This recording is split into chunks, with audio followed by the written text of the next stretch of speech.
What? Night school? Does that even count as being in college? Any low achiever can attend there. It's preposterous to even call it a college. I can't let my precious daughter marry someone like you," said my father-in-law, glancing at me with disdain. I had come to propose to my beloved Catherine, but her father was vehemently opposed to our marriage. "I may be attending a night school, but it's a legitimate college. How dare he say like that? But even if it's night school," I started to argue, but he cut me off. "That's why I hate idiots. Get out of my sight, you loser." He threw a tissue box at me, filled with contempt. Unable to stand it, I stormed out of their house. Years later, I would encounter my father-in-law again, and his attitude would be dramatically different. This is the story of reverse of my life. My name is Thomas Johnson. Raised by a single mother, we struggled financially. My mother worked multiple part-time jobs and did piecework at home. Sometimes, she even took night shifts, constantly working. She was already frail and seemed to shrink further under the strain. Despite knowing how hard she worked, I felt helpless and frustrated. During the summer of my second year in high school, the inevitable happened. My mother collapsed at her job. Although it wasn't life-threatening, she was hospitalized for a few days. Fortunately, my mother's hospital stay was brief, and she was soon discharged. Despite the doctor's advice to ease her exhausting workload, she promptly returned to her usual routine, insisting she was fully recovered. However, once broken, things don't heal that quickly. Eventually, she needed to be admitted to a general hospital. Time passed, and I was in the summer of my third year in high school, a period when everyone struggles with their future paths. I was no exception, grappling with the dilemma, what can I do for my mom? This became a pivotal point in deciding my future. Now, my mother is hospitalized. Thanks to her hard work, we had some financial breathing room. But considering her potential prolonged hospital stay, I thought about working right after graduating high school. Unsure whom to turn to for advice, I confided in my teacher. My teacher listened and then quietly said, "Johnson, your desire to help your mother is commendable, but you have impressive academic achievements. I believe you should also consider pursuing college. It will broaden the ways you can help your mother. Plus, there's the option of part-time student. You can work during the day and study at night. It would be a shame to stop your education now." I was surprised by my teacher's advice. At that time, I hadn't known about part-time student. After graduating high school, I was torn between working or continuing to college. I only knew these two options. But attending a part-time student meant I could earn money for my mom's hospital and living expenses while studying. This would expand the ways I could help her in the future. My worries about my path cleared up, and I successfully enrolled in a part-time student the following spring. As a part-time student, I immediately started looking for work. I took any job I could find, from store shifts and night labor to manual work at construction sites. I wasn't picky about the work. I just did whatever seemed possible. At night, I attended college to study. Whenever I had a bit of spare time, I visited my mother at the hospital. Though living near the hospital was helpful, this life meant earning money, but not having enough time with my mother. That worried me. Once, while killing time at the hospital's cafe before visiting my mother, something caught my eye. Reaching for a napkin, I noticed a cute handwritten note in the holder. Cafe staff needed inside the hospital. Work surrounded by beautiful views and the aroma of coffee. It struck me. That was it. A way to earn money while spending more time with my mother. I might not be a doctor, but I could work in the hospital's cafe. Always close to my mother, close to home. Plus, it would save on travel expenses. I approached the counter. "Excuse me, I'm interested in working here," I said to an employee named Catherine. She smiled warmly. Thank you. We look forward to working with you. "Yes, thank you. I'm looking forward to it too." Soon after, I began working at the cafe with Catherine Smith. Of course, there were other staff members, but she was always there, no matter when I clocked in. So, most of what I learned was from Catherine. She was bright, always smiling, carefree yet serious, and dedicated to her work. She seemed to love working at this cafe, and she was a great teacher. Thanks to her, I quickly learned the job and was thriving. The cafe inside the hospital wasn't overly crowded, but there was a constant flow of people. Patients in gowns, casually dressed visitors, doctors in white coats, and nurses. Especially, seeing the patients who come in every day stirred an indescribable sadness in me. I made sure to treat all customers equally and respectfully. However, I must admit, there was a hint of envy and jealousy towards the doctors and nurses. Of course, I was grateful to them for treating and caring for my currently hospitalized mother. I'm grateful to the doctors and nurses who do things for my mother that I can't. But maybe that's why. Somehow, I felt they lived in a different world than me.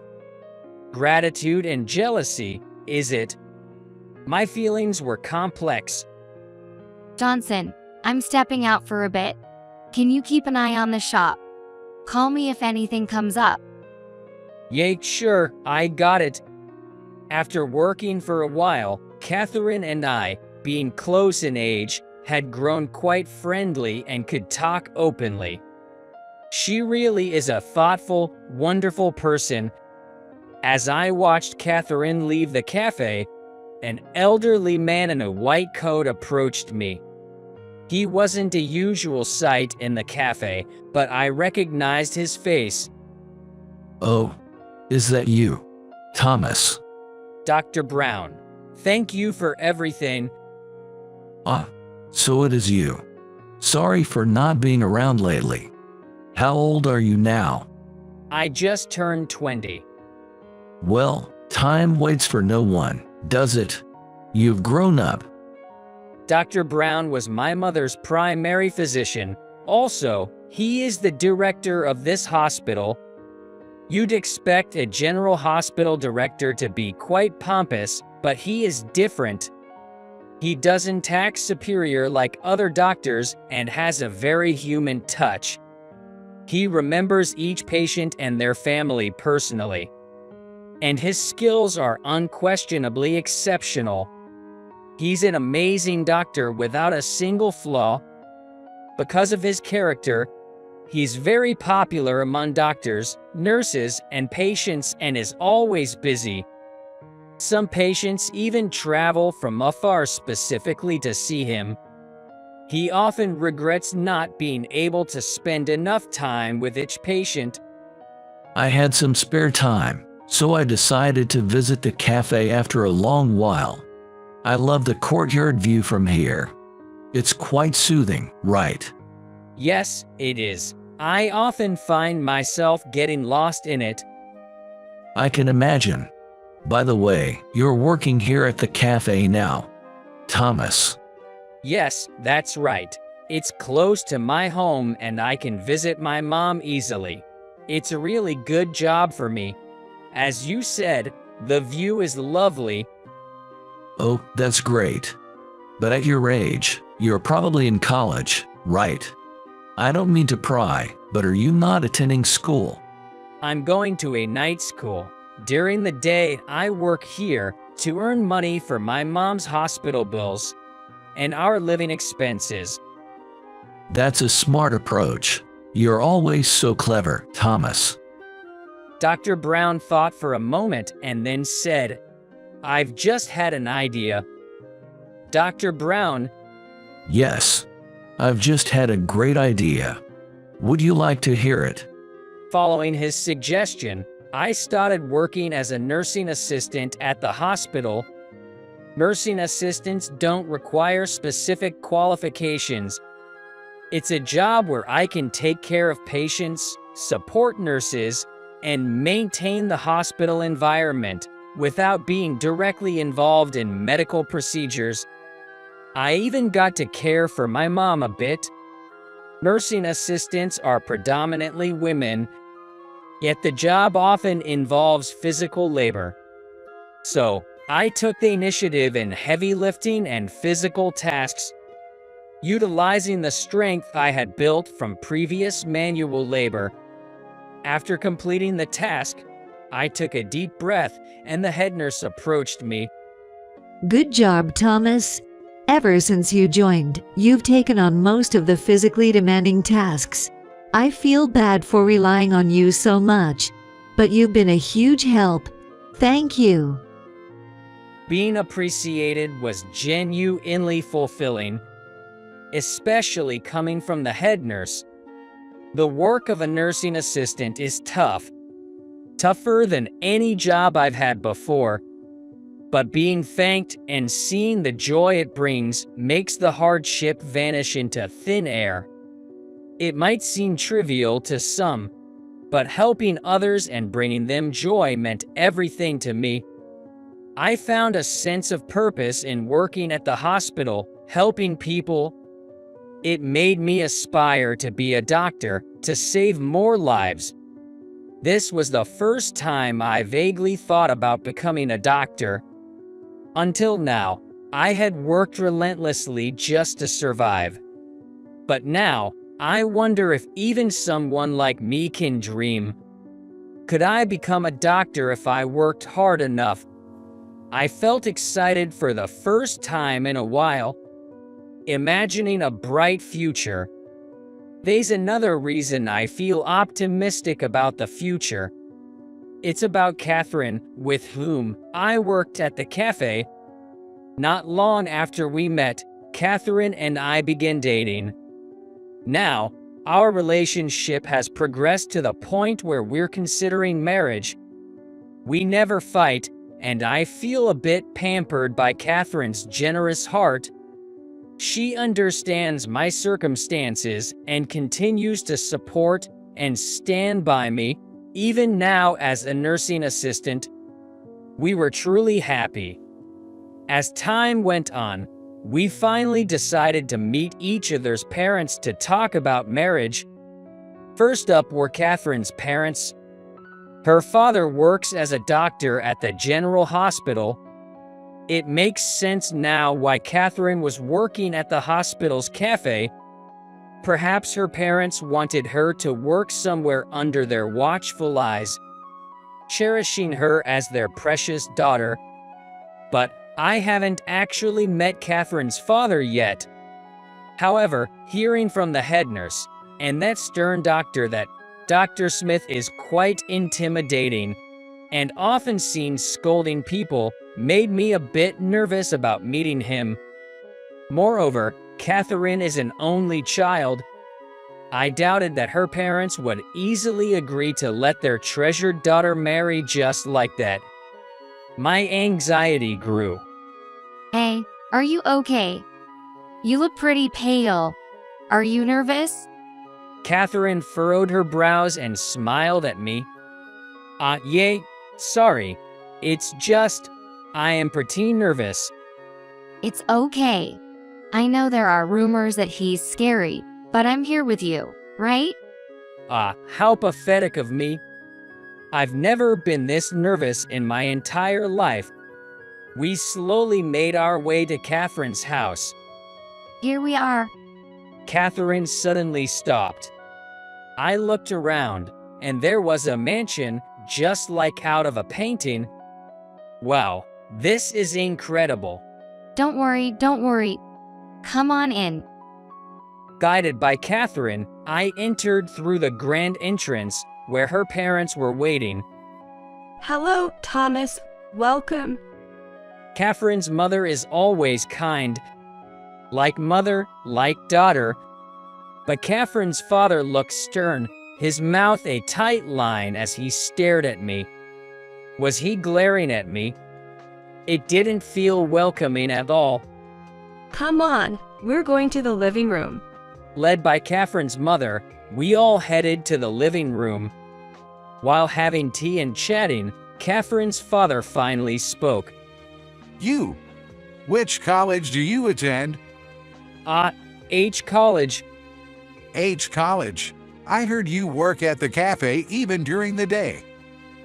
Oh, I attend night school. His questioning felt intimidating, but I answered anyway. Catherine's father snorted.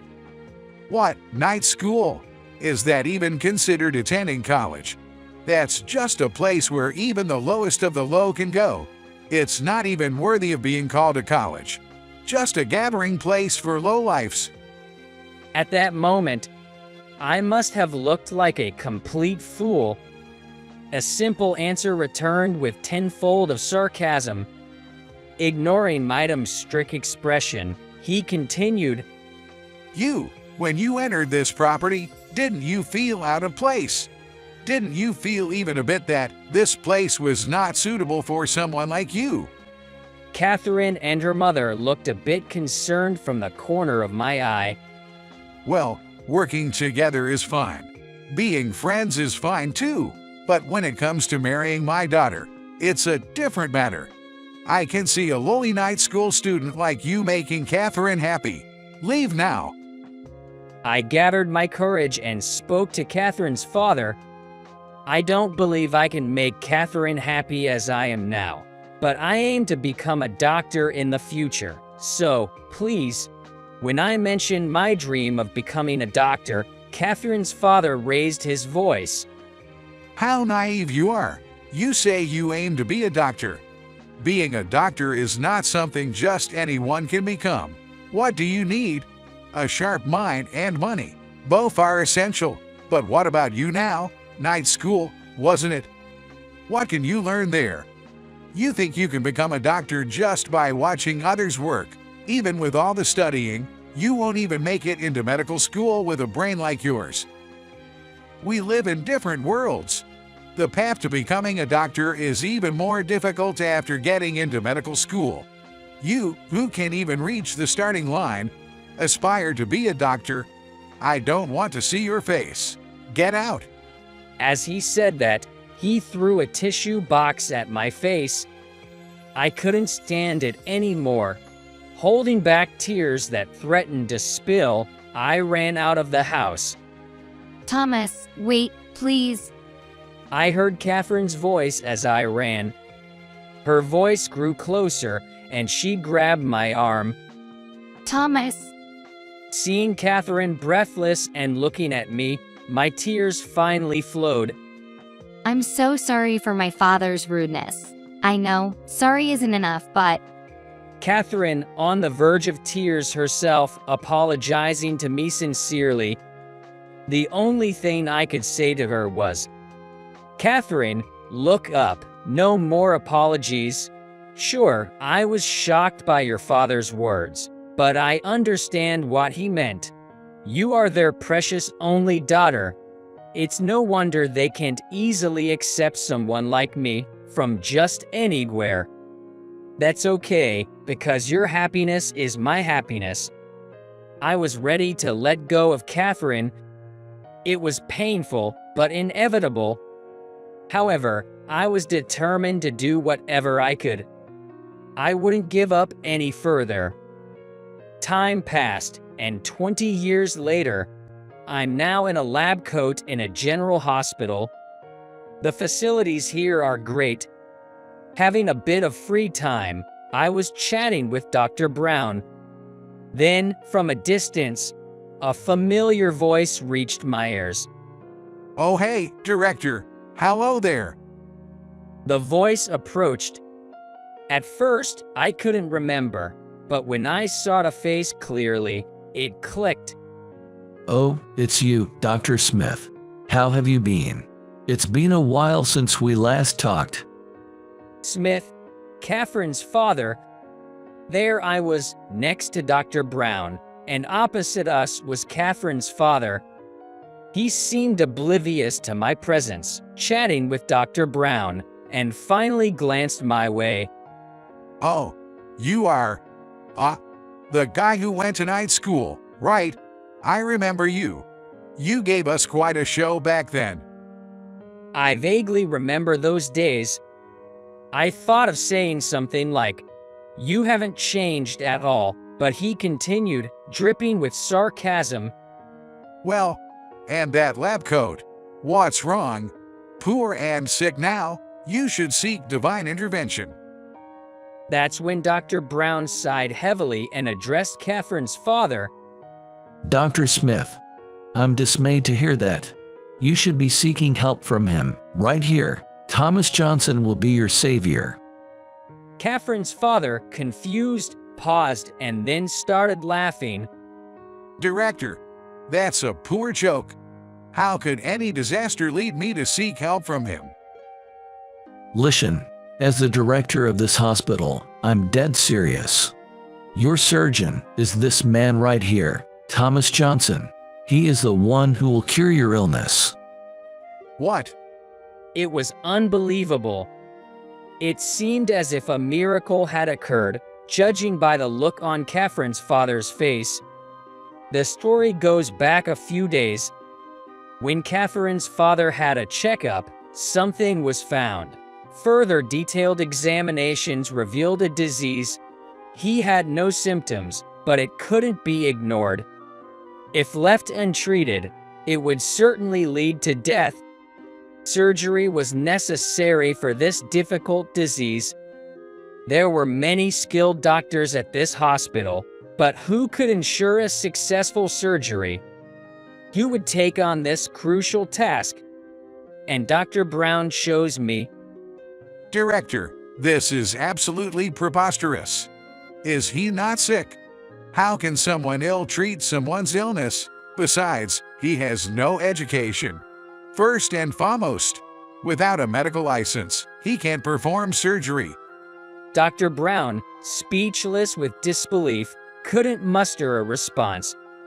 I decided to speak up for my own honor. Dr. Smith, with all due respect, I am not ill. I'm wearing this examination gown for a checkup.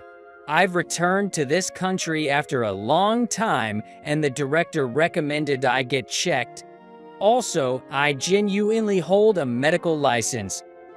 Back when I was working as a nursing assistant, Dr. Brown caught me secretly watching the doctor's work. He approached me about it.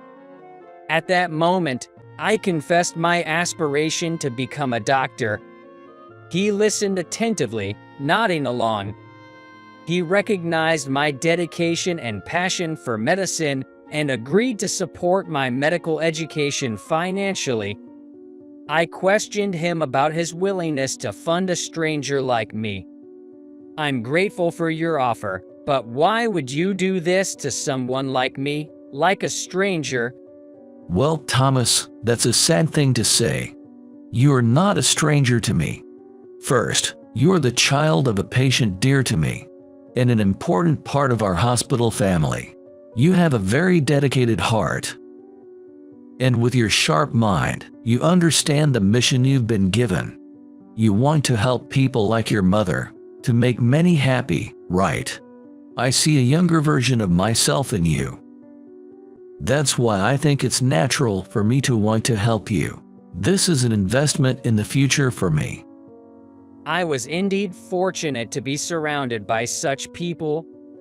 Relying on his words, I studied hard to get transferred to medical school. The other doctors assisted me, and Dr. Brown himself taught me whenever he could. I knew it wouldn't be easy. I had to repeat a year, but eventually managed to get into medical school. Once in, everything went smoothly, and I successfully obtained my medical license. Catherine's father listened to my story, but still seemed skeptical, frowning in disbelief. Well, he was the one who had said those things back then.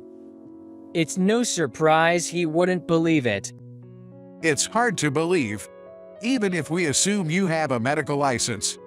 My illness isn't something just anyone can treat. It's not a common disease. A complicated surgery like this can't be entrusted to a novice doctor like you. Dr. Smith, I thought you were a dedicated physician, always up to date with medical information. But I was wrong. Not knowing Johnson's numerous achievements, it seems you've been slacking in keeping informed. Dr. Brown spoke, clearly dismayed. When I finally obtained my medical license with the help of lots of people, I was elated to finally be able to make my mother happy. But then, she passed away. Thomas, now you have to make not just me but many people happy. There are many in this world who need your hands. I was happy to have such a fine son like you. My mom's kind words were my last support. My mom's spirit still lives on in my heart. Carrying her words close to my heart, the words she left me to save as many people as I can with my hands. I decided to dedicate myself as a member of Doctors Without Borders to helping those in need around the world. This job often took me to dangerous places. In some overseas locations, medical practices are not as advanced as in the US, and the challenges are unique. There were places rife with infectious diseases, where I even felt my own life was in danger. But I went, regardless of the risks. Thankfully, my relentless efforts were recognized globally, and now I'm a sought-after surgeon, receiving calls from around the world. In this country, I'm embarrassingly treated with high regard in almost any hospital I visit. Recently, I've been busy touring countries, and upon returning from a hospital in Southeast Asia, I was contacted by Dr. Brown about Catherine's father's case. Though he had once belittled me if he needed my help, I had no reason to refuse. I returned to Catherine's father after hearing about his condition from Dr. Brown and agreeing to be the lead surgeon. Thomas, or should I say, Dr. Johnson, the world-renowned doctor. I'm really grateful. It must be a complex situation for you. But please, do this favor for me. Overdoing it a bit, aren't you? Besides, I can separate personal feelings from my work. I see. It's been 20 years, but it must have been a shocking turn of events for Catherine's father. Still disbelieving, he wore a puzzled expression, but as it was time for the next examination, I said, "Dr. Smith, I assure you that I will cure your disease and ensure you can continue your admirable work as a doctor. I will make this surgery a success." He nodded in agreement, and Catherine's father still looked incredulous. I left the room, heading to the next examination. Several days passed, and it was time for his surgery. As expected, the surgery was extremely challenging and took several hours. Nonetheless, it was a success. Recovery depends on the patient, but he should be able to return to work soon.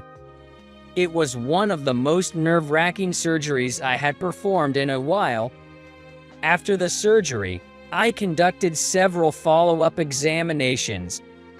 Catherine's father, checking his own test results and medical records, seemed pleased each time. On one of the examination days, Dr. Smith, how are you feeling today? Any changes? Thomas, no, Dr. Johnson. I truly can't thank you enough. My health is undoubtedly improving every day. All thanks to you. What? Could it be an overdose of some medication? I've never seen him so subservient before. Dr. Johnson, your skills are truly authentic. Please forgive my many past indiscretions. If I had been the one performing my surgery, honestly, it probably wouldn't have been successful. But you managed to do it in just a few hours. Your skills are a treasure to the American and indeed the global medical community. I'm truly embarrassed that I was unaware of such a remarkable physician as yourself. It's shameful that I've been so arrogant. It's presumptuous of me to ask, but I must swallow my pride and request this. Please, once I'm able to come back again, could I possibly learn directly from you, Dr. Johnson? I'd be grateful to gain from your skills and knowledge. Dr. Smith, you're being too kind. I separate my professional life from my personal life, so please don't worry. I'm still learning myself. Someone with your extensive experience as a doctor would have already mastered all the techniques and knowledge I know. For now, please don't think too much and just rest. Maintaining the professional demeanor of a doctor with a patient, trying not to add any psychological stress, I left the room after making sure everything was all right. It's funny, though, how people can completely change their attitude. But I had to refocus and went to see my next patient. His condition remained stable, and he would likely be discharged soon. Once again, he would return to his role as a doctor, continuing to save many patients. With a bit of spare time, I decided to visit the cafe where I used to work. Welcome. A young man about the age I was back then greeted me. He, too, was gazing out the window at the view. Yes, this view is still as calming as it was. I get it, young man. Despite the busyness of my life, the view remained unchanged, still offering solace. Then I heard a familiar voice from afar. Is that you, Thomas? It was Catherine. People change over 20 years, but some semblances remain. Catherine, you haven't changed a bit. It's been a long time. Fancy meeting here again. It reminds me of when we first met. Yeah, it's been decades. Are you here to visit your father? Yeah, I have some time before visiting ours. So I thought I'd stop by. And then to meet the man who saved my father's life, Thomas. No, Dr. Johnson. I've heard about your work. You've been saving lives all over the world. And then, in a roundabout way, you saved my father's life too. I can't thank you enough. Really, thank you. Catherine excitedly grasped my hand. Surprised, I looked down at our joined hands and noticed something sparkling on her left ring finger. A ring. Of course. 20 years is a long time. A woman like Catherine would have had many suitors. It's sad, but if I said it didn't hurt, I'd be lying. I found myself staring at Catherine's wedding ring for quite some time. Then Catherine spoke up. Oh, this. I got married a few years ago. Thomas, I'm really sorry about that time. I was genuinely happy with you, spending those days together. I was serious about marrying you. But then, the day you came to visit my home, I think I hurt you beyond imagination. I've always felt a pang of guilt about it. I wanted to apologize, but I didn't have the courage. I don't think saying sorry now changes anything, but I've been wanting to say it for so long. I'm truly sorry. So Catherine had been blaming herself all these years, maybe even for decades. Catherine, you haven't done anything wrong since then, so don't worry about it. In fact, thanks to your father going so far as to say what he did, it kind of lit a fire under me. His words made me work harder to get to where I am now. Thomas, you haven't changed. You're still so kind. It's not true that I wasn't bothered by it. Somewhere in my heart, I thought that if I became a respectable doctor, I could start over with Catherine, maybe even gain her father's approval. But as I got busy with my medical career, those feelings faded, and I focused purely on wanting to help as many people as possible. So this reunion, being able to talk with Catherine again, feels like closure. Anyway, it's the visiting time, right? Your father was looking forward to seeing you after a long time. Oh, right. I have to go. Thank you for getting along with my father. I'll hear more about your accomplishments from him later. See you. I watched Catherine leave and then turned my gaze back to the scenery outside the window. Mom, are you watching? Despite everything, I'm living a happy life. I sometimes wonder what it would be like if Mom were here. In my life, there have been many obstacles. There were many difficulties. There were headwinds, too. But no matter how tough the road, if you keep your core and keep running, a path will surely open up. As a doctor, I want to save lives. But I also want to pass on this belief. It might save someone's heart, too. For the joy of many, I continue my consultations today